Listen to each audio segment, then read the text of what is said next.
Hey everyone, and welcome back. Today we're taking a deep dive into Further and Better's global TV, film, and media industry news. It's from March 6th, 2025, and let me tell you, there's a lot to unpack. You know, it's interesting.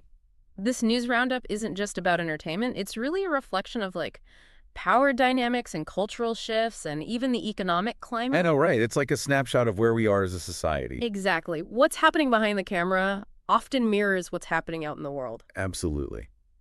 So let's jump right in with some of the big shakeups Disney's making headlines big time with all those layoffs at ABC News, almost 200 employees. Wow. Yeah. Even established shows like Good Morning America and 538 are feeling the effects. Yeah. Makes you wonder about the future of, traditional news, right? It definitely raises questions like, is this the beginning of the end for traditional news? Yeah. Or is it just, a temporary setback? Yeah, and will we see more of a shift towards online content? Time will tell, I guess. I think so. It's a pivotal moment for how we consume news, that's for sure. It really is. And it's not just news. Even beloved shows like Sesame Street are feeling the tremors. Sesame Workshop's announcing layoffs. They're even searching for a new home. Parting ways with Warner Bros. Discovery Big Bird needs a new nest. Can you believe it? The end of an era for sure. I mean, where Sesame Street ends up could really tell us a lot about where the industry's headed. It's true. It shows how much power these streaming giants have. Absolutely. And it reminds us that even those childhood icons aren't immune to these massive industry changes. Okay, let's zoom out for a minute and look at the bigger picture. There's a lot of consolidation happening in the TV production sector. Mergers and acquisitions galore, which can be kind of scary, I imagine, for people working in the industry. Right, it can be unnerving, but it's not necessarily a bad sign. Oh, really? How so? Well, one media sector banker, Harry Hampson, suggests that it's actually a natural response to the global contraction the television industry is experiencing. Interesting. So it's not about, going under. Not at all. It's about adapting, pooling resources, attracting the best talent, weathering the storm, so to speak. So basically strategic maneuvering. Makes sense. Speaking of adapting, let's talk about the writers. Our source asks a pretty bold question. Is writing for TV over? What do you make of that? It's provocative for sure, but it definitely reflects the anxieties a lot of writers are feeling these days. Yeah, like what?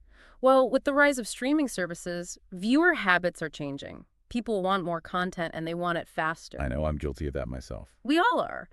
But for writers, it means shorter seasons, quicker turnaround times, and this immense pressure to create stuff that's instantly binge-worthy.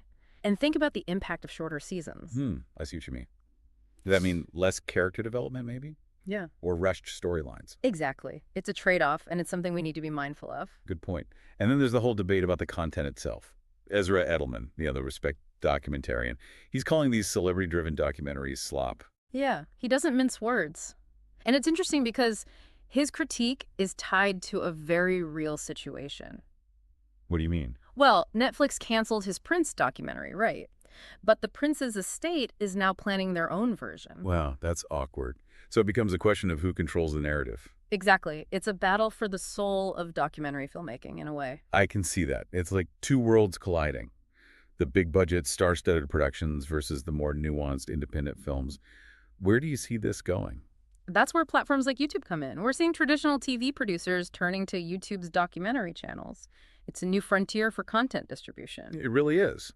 But amidst all this change and, uncertainty, there are some bright spots, especially when it comes to action filmmaking and diversity. Absolutely. Take Action Extreme, for example. It's a UK production company, and they launched this amazing program called Women in Action. It's a mentorship program, right? Yes. And it's designed to empower women in a genre that's, often dominated by men. It's a fantastic initiative. And it's perfectly timed, too, with Falmouth University launching an MA in action filmmaking in 2025. Talk about a power move. They're combining practical training with mentorship and networking. It's a huge step in the right direction. I agree. It shows a real commitment to diversity and inclusion. And it's not just about who's making the films, but also who's watching them. The British Film Institute's Audience Projects Fund is supporting some great releases. Like what? Well, there's Sister Midnight. It's an Indian comedy specifically aimed at South Asian audiences. Love it. What else? And Ernest Cole, Lost and Found. That one's a documentary targeting young, Black UK audiences. It's really great to see these initiatives. It shows they're recognizing the importance of telling stories that resonate with a wider range of people. Exactly. It's about inclusivity, reflecting the world we live in. Couldn't agree more. Okay. Speaking of stories, let's move on to some exciting content news. Kevin Bacon's back on TV in Amazon Prime's The Bondsman. Have you heard about this? I have. He plays a murdered bounty hunter brought back by the devil to catch escaped demons. So, supernatural, action-packed, and Kevin Bacon. I'm in. It sounds like a wild ride. I'm definitely curious to see what he does with this role. Me too. And for fans of post-apocalyptic drama, The Last of Us, Season 2 is generating a lot of buzz. Oh, yeah. Adapting that game sequel, it's going to be tricky. I mean, the source material is pretty controversial. It is. The creators have their work cut out for them. They need to stay true to the game while navigating all those sensitive themes. It's a delicate balance, for sure. I'm eager to see how they handle it. Me too. On the independent scene, Kickstarter's made an interesting move. They hired Taylor K. Shaw to head their film outreach. Oh, cool. She's an indie producer, right? Yes. It shows that Kickstarter's serious about supporting independent filmmakers. And I think it's a smart move, Totally agree. They're tapping into alternative financing models and engaging directly with audiences. Yeah. It could be a game changer. I think so too. It really highlights that whole democratization of filmmaking that's happening. Absolutely. We're seeing power shifts all over the industry. Speaking of which, let's talk about some of the key executive moves and deals. Deirdre Neat-Westine has become the first woman to lead TG4. That's amazing. It's the Irish language broadcaster, right? Yes. It's a huge step forward for representation in leadership roles. Totally agree. And there's also Benjamin Bao's promotion at Wildbrain. They're a Canadian entertainment company, right? That's right. And this promotion could indicate a focus on expanding into the Chinese market. Interesting. And then there's the behind-the-scenes drama unfolding on The Bachelor. 2 co-executive producers have left amidst allegations of a toxic workplace. Oof, yeah. It's a reminder that even these glamorous reality shows can have serious issues behind the scenes. It makes you wonder about the responsibility of these production companies, right? To create a safe and respectful work environment no matter what. For sure. It'll be interesting to see how the show addresses these allegations and moves forward. Definitely. And finally, Jamie Foxx has signed a first-look deal with Fox Entertainment Studios.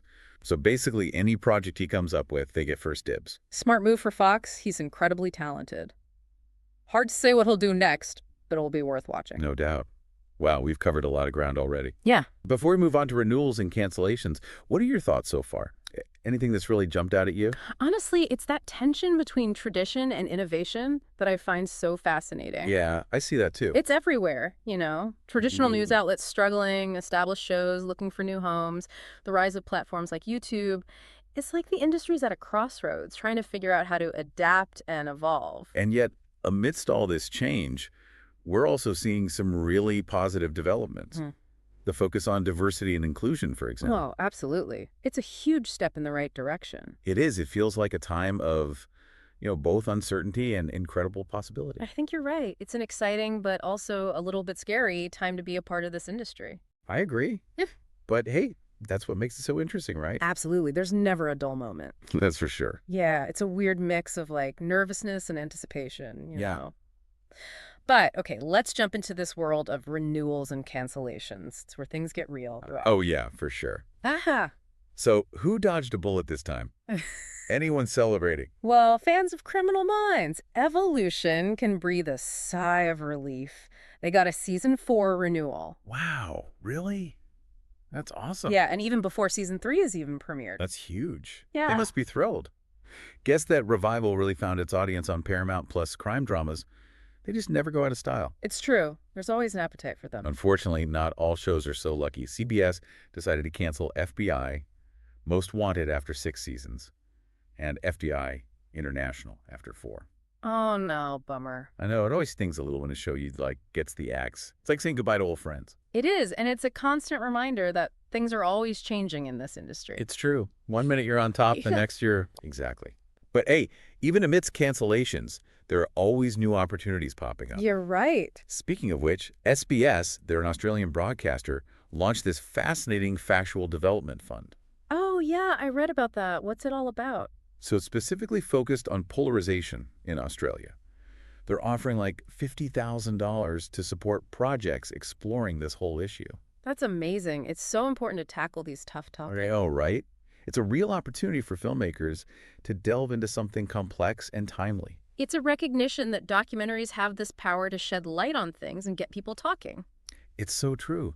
And, sometimes these conversations can be uncomfortable, but they're essential. I completely agree. We need to be having these conversations. We do. Okay, so that's a wrap on renewals and cancellations and these opportunities. What are your thoughts on all of this? It's a roller coaster, that's for sure. There's a lot of uncertainty, but there's also a lot of potential. Yeah, I see that too. It's like the industry's trying to find its footing, navigating all these changes, but still embracing the power of storytelling. That's a great way to put it. And speaking of storytelling, there's a lot more to unpack in this news roundup. Ready to dive back in? Let's do it. What's next on the agenda? Well, the Doha Film Institute's Qumra 2025 event is supporting almost 50 projects from over 20 countries. Wow, that's impressive. I know, right?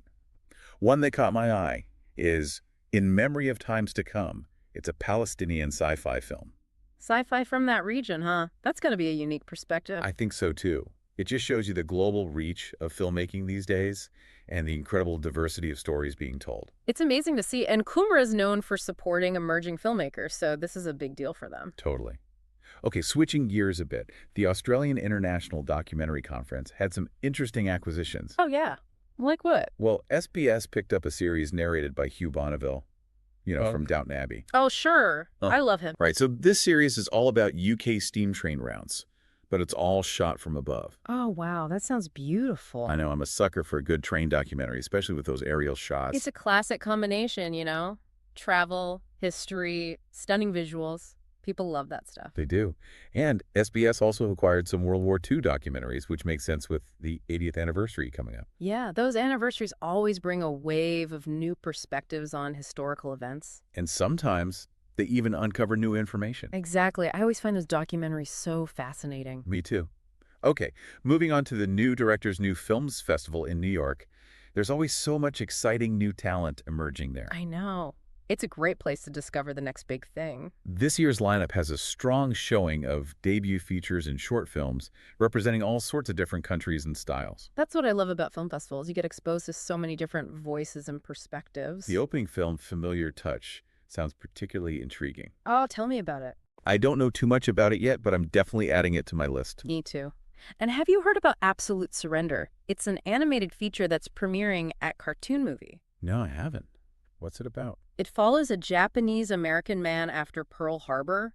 I mean, that's some heavy stuff. Wow, yeah, that sounds really powerful. It's a great example of how animation can be used to tell these really complex and emotionally resonant stories. It's not just for kids anymore. Exactly. It's a medium with so much potential. Okay, before we wrap up, let's do a quick round of deal highlights. There were a few that I think are worth mentioning. Deal highlights. All right, I'm game. Hit me. First up, Rise and Shine World Sales acquired a documentary called Child of Dust. It follows a child left behind by American soldiers in Vietnam. That's heartbreaking. But it's an important story to tell. I agree. And I think we're seeing more and more of these stories about the lasting impact of war and displacement, which is so relevant today. It is. It's a reflection of the world we're living in, with so much conflict and uncertainty. Sadly, yeah. Okay, next one, WTFN. They're an Australian production company. They're relaunching their talent representation arm. Interesting. What's the new name? It's called Radar Talent, and they're specifically focused on supporting digital content creators. Smart move. They're recognizing the power of online personalities. Exactly. The lines between traditional media and digital platforms are blurring more and more. They are. And this is just another example of how the industry's adapting. For sure. All right, last one. And this one's a bit of a head-scratcher. YouTube's launching a cheaper subscription tier called Premium Lite. Premium Lite. What's the catch? Well, you can watch most videos ad-free, which is nice, but it doesn't include music content. So it's kind of a niche product then? I guess so. Maybe it's their way of appealing to a wider audience. Maybe. It'll be interesting to see how it plays out. Definitely. Wow, we've covered a lot of ground in this deep dive. Layoffs, cancellations, new initiatives, behind-the-scenes drama, international deals, and so much more. It's amazing how much is happening in this industry. It's constantly evolving. It really is. Yeah. And it's a reminder that we're living in a time of unprecedented access to content. But that also means we have a responsibility to be discerning viewers. You're so right. We need to seek out quality storytelling and support the creators who are pushing boundaries and challenging conventions. Couldn't agree more. Yeah. So on that note, thanks for joining us on this deep dive, everyone. It's been a pleasure exploring this world with you. Always a good time. Yeah. And until next time, keep those eyes peeled for those hidden gems and those groundbreaking stories, because they're out there just waiting to be discovered. They are, and they're worth fighting for. Absolutely.